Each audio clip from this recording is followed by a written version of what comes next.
Good evening, friends near and far.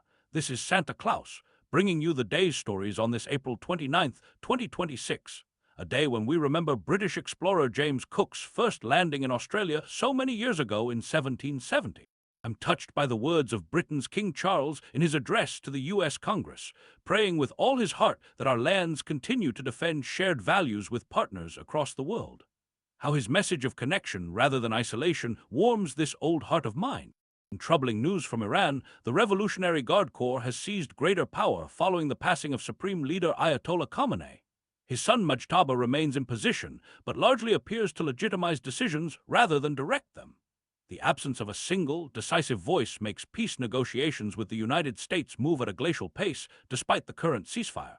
Meanwhile, Iran's currency has fallen to a record low of 1.8 million rial to the dollar, bringing hardship to families already struggling with rising prices of basic household goods. My heart aches for the everyday people caught in these difficult circumstances.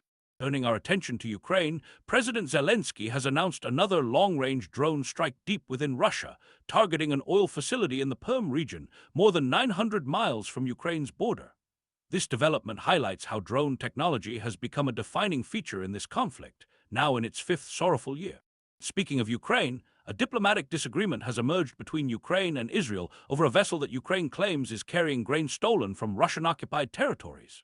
Ukrainian officials have asked Israel to seize the Panormitis ship at Haifa port, while Israel's foreign minister expressed frustration that Ukraine made public statements before submitting proper evidence. Oh, how I wish we could all communicate with more goodwill and understanding. In Mali, recent reversals suffered by the Moscow-backed military government have weakened Russia's position as a security provider in Africa. The death of Mali's Russia-trained defense minister and the forced withdrawal of Russian forces from key areas threatens Moscow's strategic and economic interests on the African continent. Let us remember the innocent civilians caught in these power struggles, for they suffer most in such conflicts. Meanwhile, the United Arab Emirates has announced its withdrawal from OPEC, effective May 1st, widening the rift between the UAE and neighboring Saudi Arabia. Though UAE officials say they aren't planning further departures from multilateral organizations, they are reassessing their roles across various international bodies. May they find paths that lead to cooperation rather than division. In Germany, concerning news about the birth rate reaching its lowest level on record in 2025, with only 655,000 live births compared to over 1 million deaths.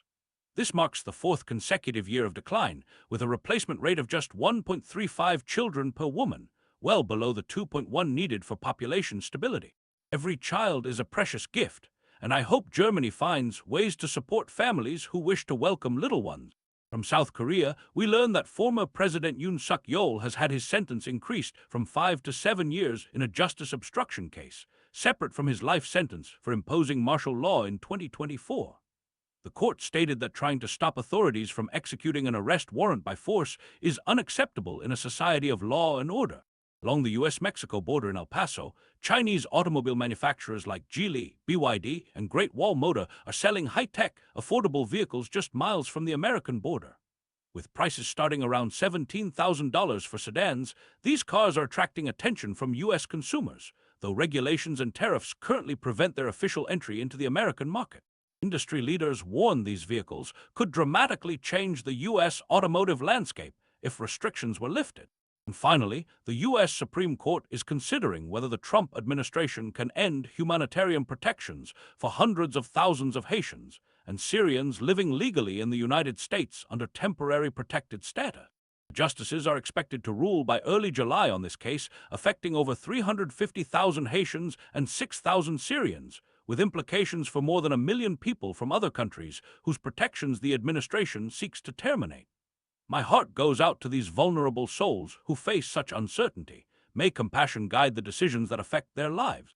Remember, dear friends, that in times of challenge, the greatest gifts we can share are kindness, understanding, and love for our neighbors. This is Santa Claus, wishing you peace and goodwill until we meet again.